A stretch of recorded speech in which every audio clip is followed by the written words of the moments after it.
Ano ba naman yan, anak? Tayo na nga lang dalawa magkasama sa buhay tapos iiwan mo pa ako. Sana pala nawala na lang ako na magkasakit ako noon. Dahil iiwan mo lang din naman pala ako kapag tumanda na ako. Naman, ang OA niyo po.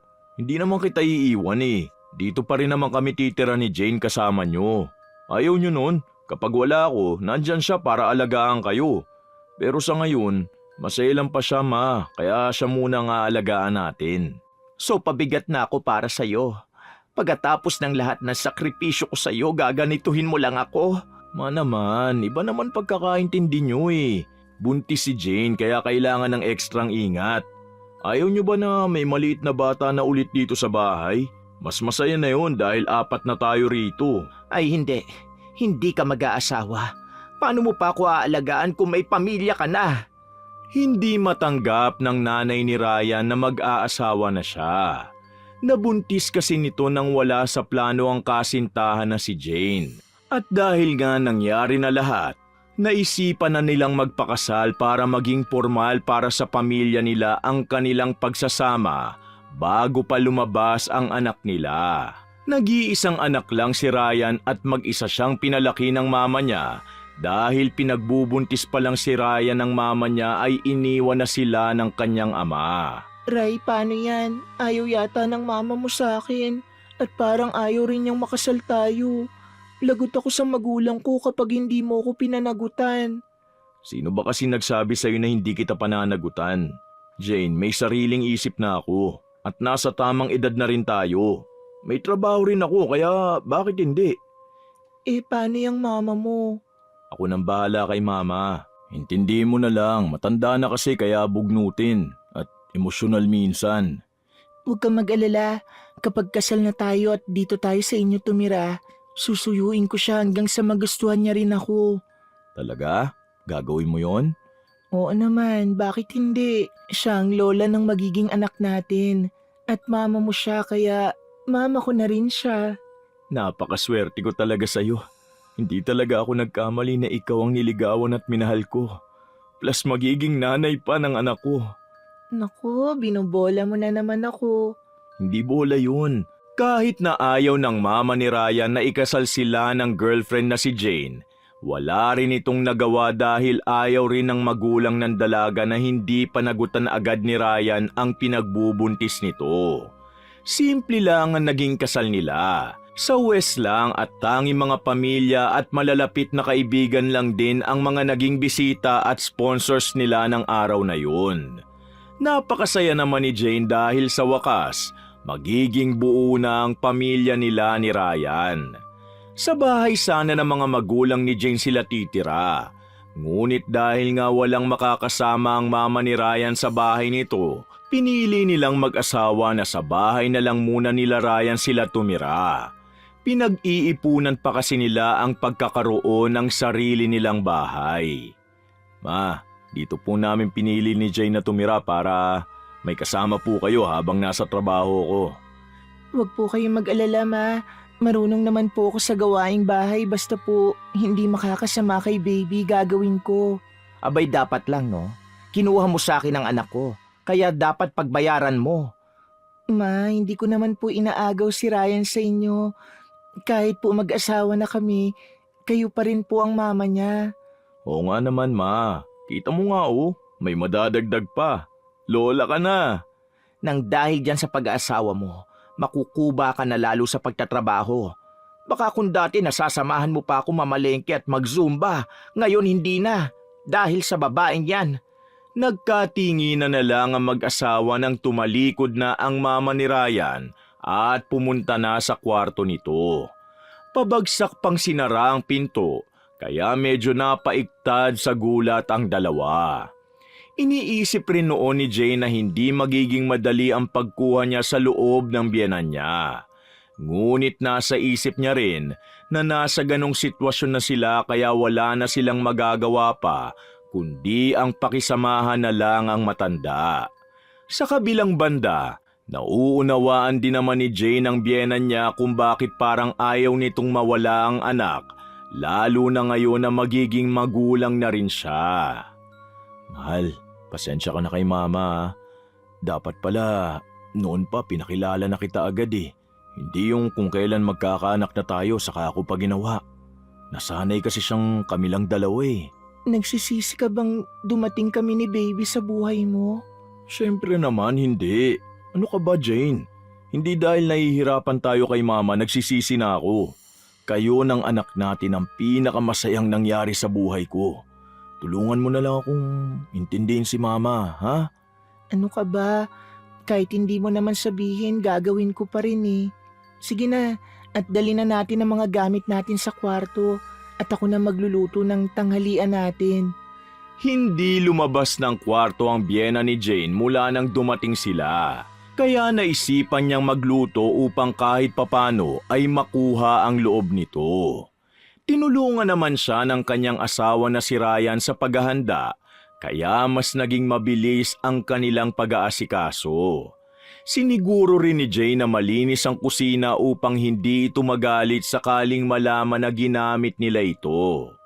Nang matapos silang magluto, sinabi ni Jane sa asawa na tawagin na ang kanyang ina para sabay-sabay na silang kumain. Pinuntahan naman ni Ryan ang mama niya, ngunit kinailangan pa niyang kumatok dahil nilak nito ang pinto. Ilang ulit pa siyang kumatok bago siya pinagbuksan ang pinto. Ma, halika na po, nagluto po si Jane para sa inyo. Ha? Pinakialaman niya ang kusina ko? Ayoko pa naman na iniiba ang ayos ng mga gamit ko sa kusina. Ma, dalawa kaming nandun kanina. Kung wala man sa ayos yun na gusto nyo, siniguro naman niya na malinis yun para hindi raw kayo magalit. Tsaka, tumulong ho ako magluto.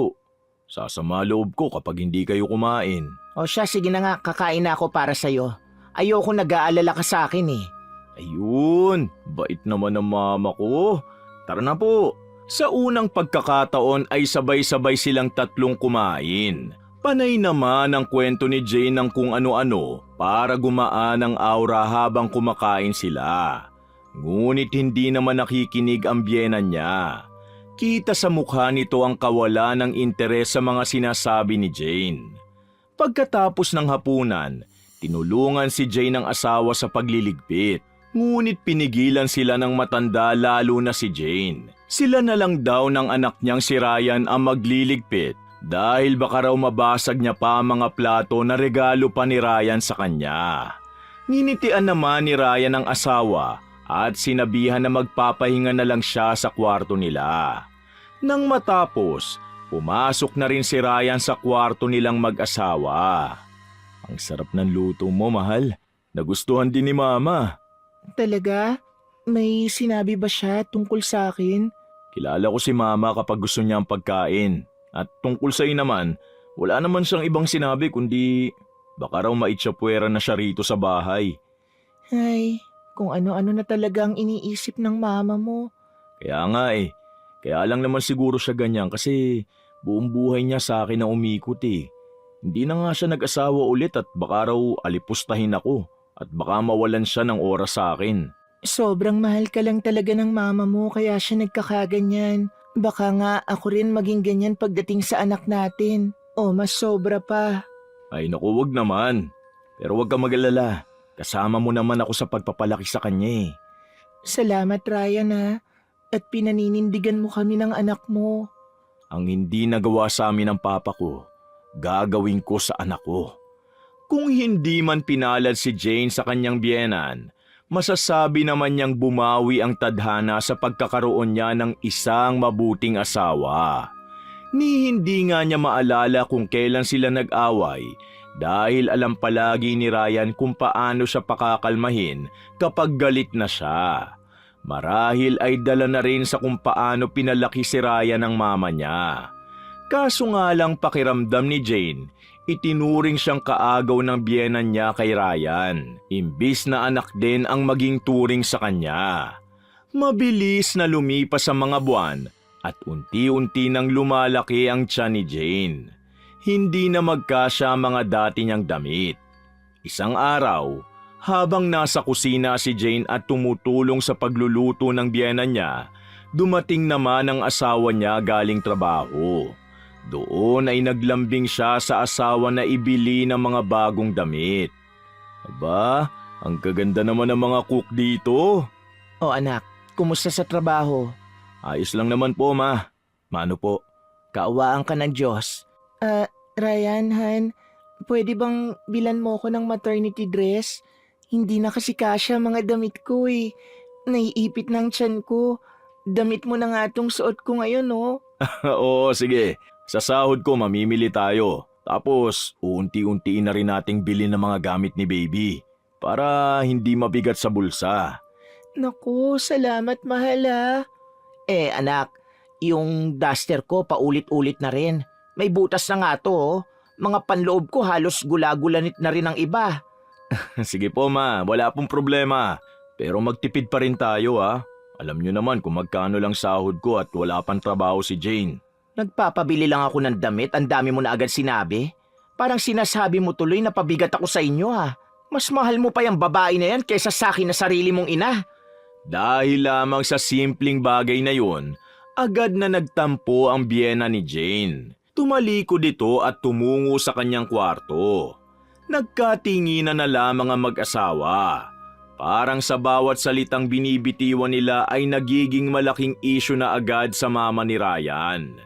Dahil sa mga ganitong pangyayari, unti-unti nang nararamdaman ni Jane na parang nagiging masikip ang bahay para sa kanilang tatlo. Hindi dahil sa aktwal na espasyo, kundi dahil sa malamig at may distansyang pakikitungo ng biyenan, lalo na sa kanya.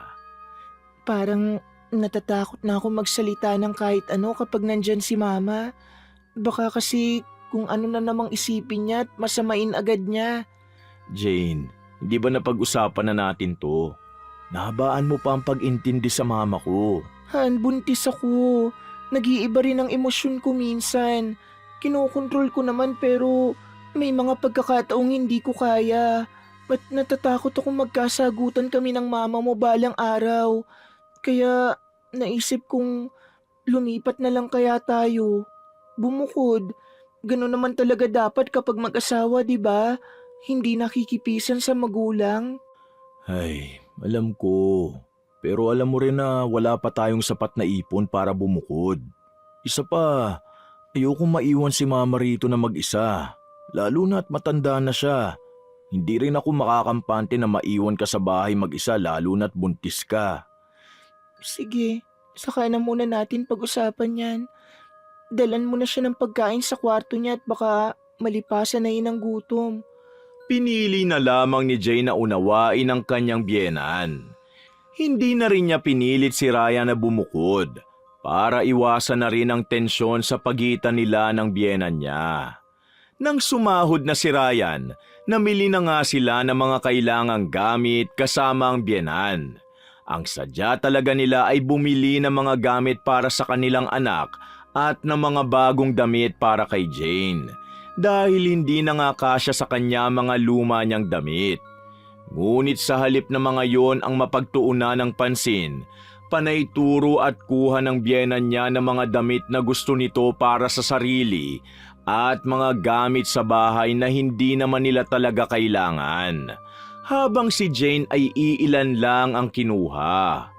Oh, mahal, ba't yan lang ang kinuha mo? Di ba ang dami ng sinabi mong kailangan na bilhin? Ha? Tama na siguro to. Sa susunod na lang. Baka kasi kapusin na tayo eh. Oo nga naman anak. Sa susunod na sahod mo na lang at marami rin akong kailangan bilhin eh. Ito, kailangan ko rin tong lutuan na to at luma na yung ginagamit ko sa bahay. Ma, pwede bang ibalik mo na yung mga kinuha nyo? Hindi naman gamit sa bahay ang pinunta natin dito eh. Mga gamit para sa anak ko at kay Jane. Kasi wala na siya magagamit. Anong sabi mo? Kapag siya pwede pero kapag ako hindi? Ano bang pinakain sa inang babae na yan? At mas inuuna mo pa siya kaysa sa akin na nanay mo. Ma naman, magtatalo pa ba tayo rito? Hindi ganun kalaki ang budget ko. At isa pa ma, buntis ang asawa ko. At ilang buwan na lang manganganak na siya. Kaya nga inuunti-unti namin ang mga gamit eh kasi hindi ko kayang biglain. Ayos pa naman yung mga gamit natin sa bahay at napag-usapan na natin to, di ba? Ay hindi, nilaso na ng babaeng yan ang utak mo. Kaya binabaliwala mo na akong nanay mo. Ma, kalma lang po. Wala naman po kong intensyon na ganyan. Ryan, sige na. Pagbigyan mo na si Mama. Ayos lang talaga ako. Wow! Ngayon bait-baitang ka sa harap ng anak ko. Pero sinasadya mo talaga na pagsabihan niya ako ng ganon. Ma, pwede ba tumigil ka na? Pinagtitinginan na tayo ng mga tao rito, oh. Nakakahiya na. At ngayon kinakahiya mo na ako. Sige, kayo na lang ang mamili at uuwi na ako. Napabuntong hininga na lamang ang asawa ni Jane at hinayaan na lang ang kanyang ina na umuwi. Binalik naman nila ang ilang mga bagay na kinuha ng biyenan niya. Mga gamit na hindi naman talaga kailangan. Ngunit sa kabilang banda, pinakiusapan ni Jane ang asawa na bilhin ang ilan sa mga damit na napili ng biyenan. Pati na rin ang lutuan na gusto nito para mabawasan ang tampo nito sa kanila. Dahil medyo natagalan sila sa pamimili ng mga gamit para sa kanilang anak, napagpasyahan nilang sa labas na lamang kumain. Nag-ikot-ikot din muna sila saglit para makahinga at makalayo kahit sandali sa tensyon sa bahay at sa nanay ni Ryan. Hindi ko na talaga kilala si Mama. Hindi naman siya ganyan eh. Kapag nga dati may mga kaibigan ako na pumupunta sa bahay o sinasamahan, hindi naman siya ganyan. Iba kasi ang sitwasyon na yon, Han, sa sitwasyon natin ngayon. May sariling pamilya ka na kasi. Yung kaibigan kasi pwedeng wala, pwedeng meron. At mama mo pa rin ang masusunod. At siya pa lang ang priority mo nun. Ngayon kasi nandito na ako at yung magiging anak natin. Alam ko naman yun. Hindi ko naman siya pinapabayaan o isinasantabi. Pinipilit ko nga maging pantay sa inyo. Mabuti nga at malawak ang pangunawa mo eh. Siguro kung kagaya ka rin niya mag-isip, nako, nabaliw na siguro ko. Hindi ko na nga alam ang gagawin ko minsan eh. Kaya nga asawa ko, di ba? Para akong unang mas makakaunawa sa'yo. Salamat talaga, Jane ha. Sa bawat araw na dumaraan, lalong nararamdaman ni Jane na hindi talaga siya gusto ng ina ni Ryan. Kahit pahirap na siyang kumilo sa bahay dahil sa lumalaking tiyan at pananakit ng kanyang balakang, pinipilit pa rin niyang tumulong sa mga gawain. Kapag may mga pagkakataong pinapaalis siya ng biyenan kapag nais niyang tumulong, pinipili na lamang niyang gumawa ng ibang bagay.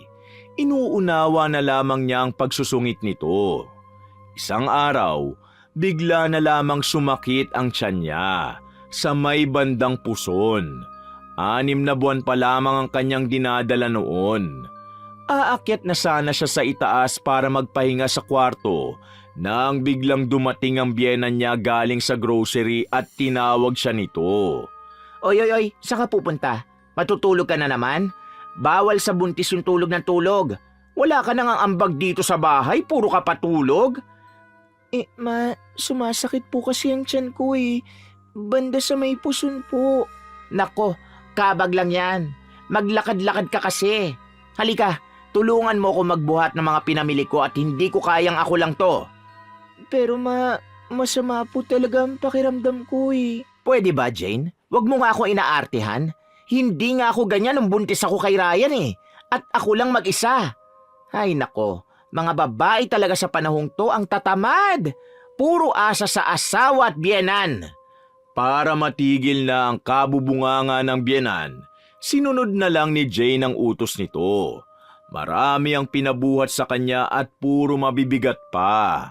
Hindi niya alam kung sinasadya ba ng biyenan niya na bagalan ng kilo sa paghahakot para siya lang ang kumuha ng iba o hindi. Nang matapos ang lahat, umakyat na siya sa kwarto para magpahinga na.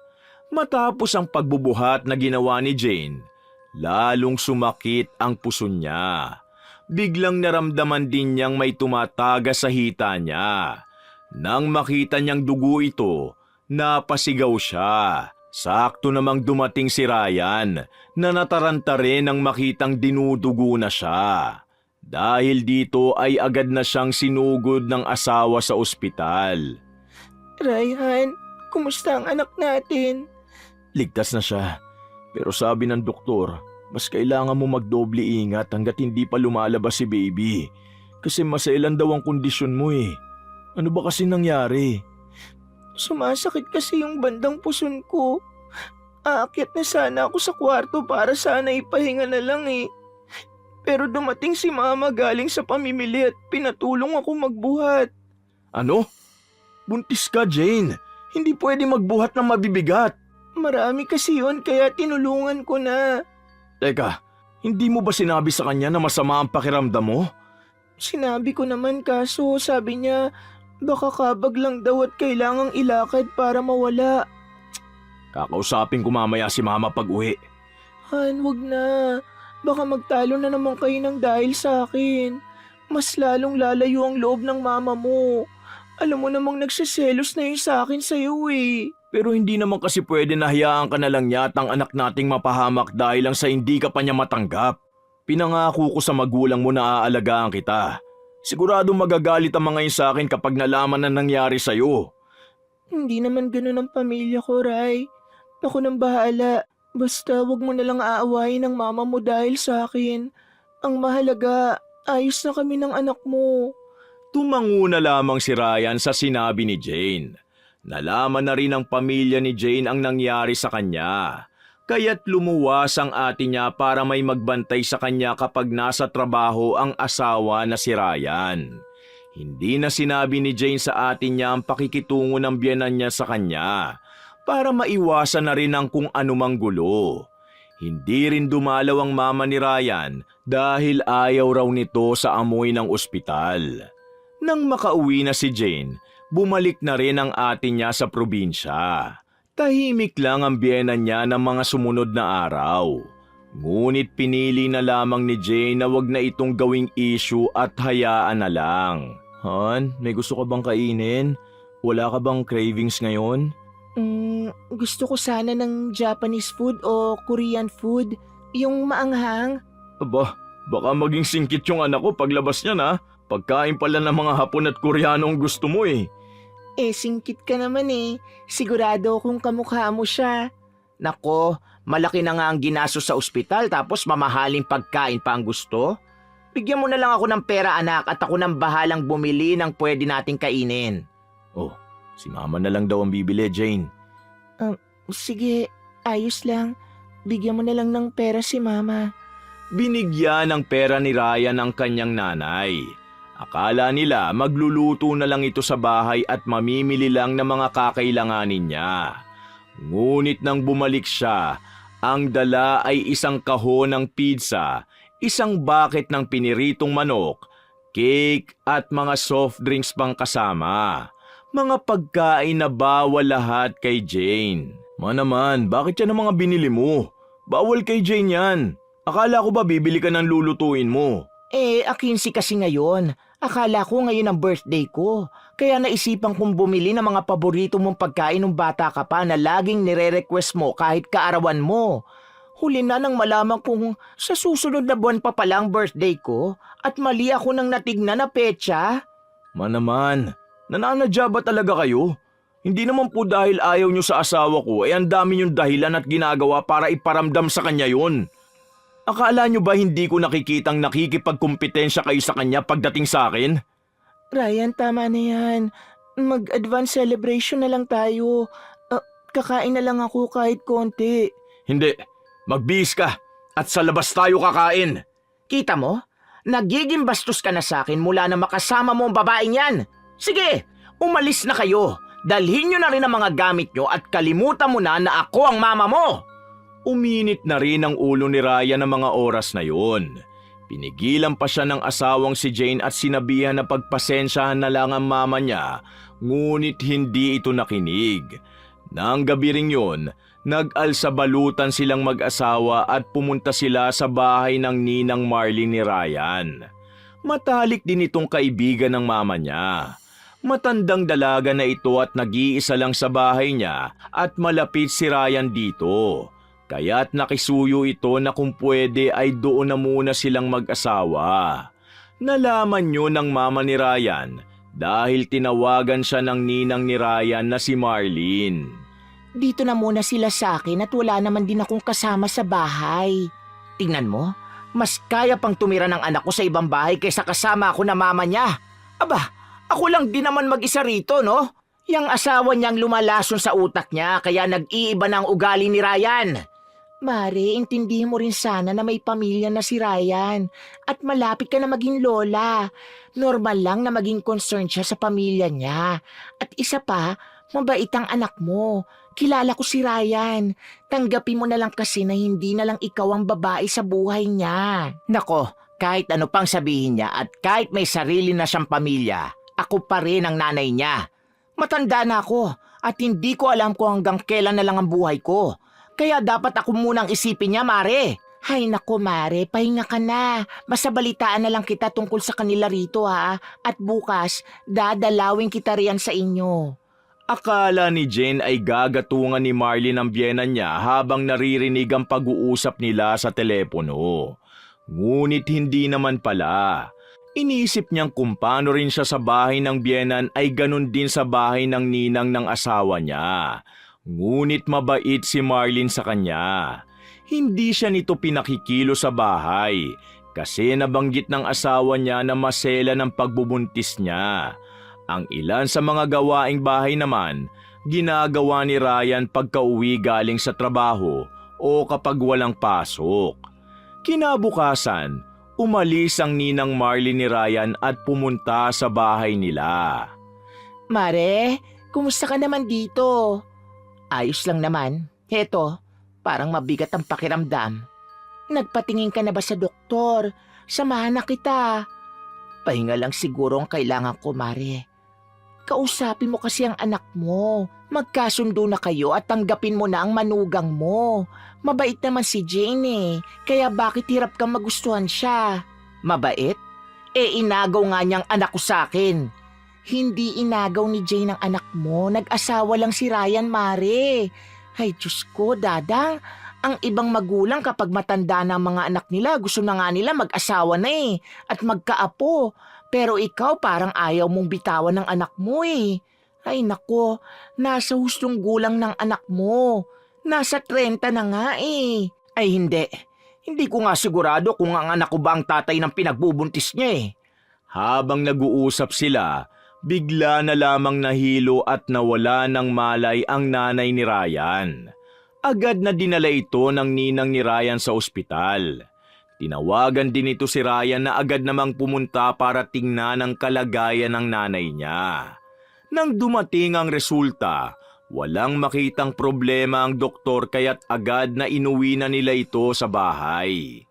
Dahil walang nakitang diferensya sa kanya, naisip na naman ni Ryan na naghahanap o gumagawa na naman ng dahilan ng mama niya para lang umuwi siya sa kanila. O anuhan, kumusta si Mama? Wala namang nakita sa mga test sa kanya. Baka nga umaarte lang yun para umuwi na ako. Pero hindi ko gagawin yun hanggat hindi siya nagbabago at hindi kanya tinatanggap. Ha naman, mama mo pa rin yun.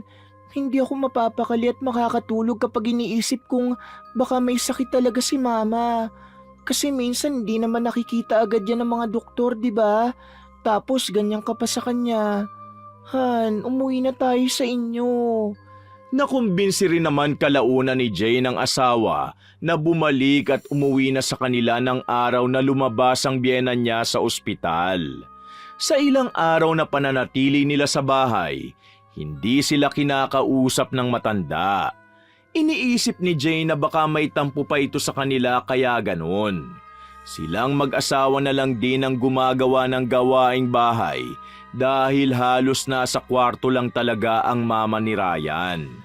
Hindi rin ito halos ginagalaw ang pagkaing dinadala sa kanya, kaya nag-aalala na rin si Jane para sa biyenan. Napansin naman ni Jane na may mga pantal sa mukha at braso ang biyenan niya nang puntahan niya ito sa kwarto nito para linisan sana. Natakot naman siya nang biglang hawakan na lamang siya nito ng mahigpit sa braso at tinignan ng matalim. Bigla itong nangisay at natumba, kaya't agad na tinawagan niya ang asawa. Ryan, si Mama nawala ng malay. Ano? O sige, papaalam lang ako sa boss ko at uuwi agad ako. Tawagan mo rin si Ninang Marlene ha, baka matagalan ako eh. Sa ospital na sila pinuntahan ng asawa niya dahil naunang dumating ang ninang ni Ryan sa bahay nila. Ngunit gaya ng nauna, wala pa ring makitang problema sa kanya ang doktor kahit nagsusuka at biglang nagwawala na lang ang nanay ni Ryan. Dumarami naman lalo ang mga pantal nito sa katawan. Diyos ko, ano ba nangyayari sa mama mo, Ryan? Mare, ano bang nangyayari sa'yo? Bakit ganun? Palaging wala nakikita ang doktor na problema sa kanya. Kitang-kita na nga na hindi maayos ang kalagayan ni mama eh. Hindi kaya kinukulam si mama? Manggagamot ang papa ko. Pwede nating subukan na dalhin siya sa amin. Walang makita ang mga doktor sa kanya dahil baka may gumagawa ng hindi maganda kay mama. Nang makalabas ng ospital ang nanay ni Ryan, agad na bumiyahe sila pauwi sa probinsya. Sa bahay ng magulang ni Jane kasama ang ninang ni Ryan na si Marlene. Tulala pa rin at hindi makausap ang biyena ni Jane. Nang makarating ay agad na tiningnan ng tatay ni Jane ang biyena niya. Hinawakan niya ang mga kamay nito at tinignan ng mga palad. Nakulam ang mama mo, Ryan. Po? Sino naman po ang gagawa sa kanya niyan? Malalaman natin yan ngayon. Agad na sinimula ng tatay ni Jane ang panggagamot sa ina ni Ryan. Dinasalan niya ito at may inilagay sa pagitan ng mga daliri ng paa ni Dadang. Doon na napahiyaw si Dadang na parang nagwawala. Sinubukang awatin ni Ryan ang tatay ni Jane na si Nardo nang makitang nasasaktan ang mama niya. Ngunit pinigilan siya nito. Hindi yan ang nanay mo, Ryan. Huwag mo rin guguluhin ang ginagawa ko. Nasasaktan po kasi siya eh. Hindi yan si Balae. Ang mangkukulam yan. Sino ka? At bakit mo ito ginagawa sa kanya? Sumagot ka! Masyadong mayabang ang matandang yan patungkol sa anak niya at kinukumpara pa sa amin. Dapat lang sa kanyang mawala ng tamang bait dahil mahilig siyang mang-insulto at mayabang pa. Pinagyayabang pa niya ang anak niyang bastardo naman. Natahimik si Ryan sa narinig niya. Nasaktan siya dahil hindi niya alam na pinagmamalaki pala siya ng mama niya sa ibang tao, ngunit nagawa pa niya itong iwan. Inalo na lamang siya ni Jane at pinagaan ang loob. Hindi naman naging madali ang pakikipagtagisan ng ama ni Jane sa mangkukulam. Ngunit nagawa nitong baliin ang kulam na ginawa nito kay Dadang. Isang linggong nanatili sina Jane sa bahay ng magulang niya bago nila nakausap ng maayos ang ina ni Ryan. Ma, kain na po kayo. Nagkatay po sila tatay ng native na manok. Sabi ko gawing tinola kasi paborito niya raw, sabi ni Ryan, ng native na sinabawang manok eh. Jane anak, patawarin mo ko sa inasal ko sa iyo ha. Pati sa apo ko humihingi ako ng tawad dahil hindi ako naging mabuting lola sa kanya. Ma, naiintindihan ko po kayo. Mag-isa niyong pinalaki si Ryan at nag-iisang anak pa. Kaya naiintindihan ko ang takot at pangamba sa puso niyo. Pero tandaan niyo ma, hindi kami lalayo sa inyo. Kahit saan kami kasama kayo. Kaya sana po matanggap niyo na rin po ako. Kami ng anak ko. Aba, mukhang bati na ang dalawang pinakamagandang babae sa buhay ko ah. Ako lang naman ang may problema anak eh. Sana mapatawad mo pa si mama.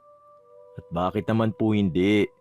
Pasensya na rin po kayo at natiis ko po kayo. Pero ngayon ma, hindi na kami mawawala ni Jane sa tabi nyo. Pero huwag nyo na pong pakainin ang bawal ang asawa ko ha. Kawawa po ang apo nyo. Oo, hindi na. Oh, kumusta na ang pakiramdam mo, Balae? Mabuti na Balae. Salamat sa tulong mo at ng anak mo. Napakaswerte namin ng anak ko at naging parte kami ng pamilya nyo. Ang bubuti nyo, lalo na ang anak nyong si Jane. Ganun talaga. Sino pa bang magtutulungan kundi tayong pamilya lang din? Natanggap na rin ni Dadang ang manugang niya at naintindihan na niyang hindi habang buhay ay siya ang masusunod sa buhay ng anak na si Ryan. Nang manganak si Jane, siya mismo ang nag-alaga sa dalawa. Halos ayaw pabitiwan ng apo sa sobrang pagkagiliw nito. Mula noon ay hindi na nagkaroon pa ng hidwaan sa pagitan ni Jane at ng biyenan niya. Hindi na rin pinakikialaman ni Dadang ang mga plano at desisyon ng mag-asawa, maliban na lang kung hindi ito nakabubuti para sa kanila. Sa paglipas ng mga araw, lalo pang naging maganda ang samahan nila sa bahay.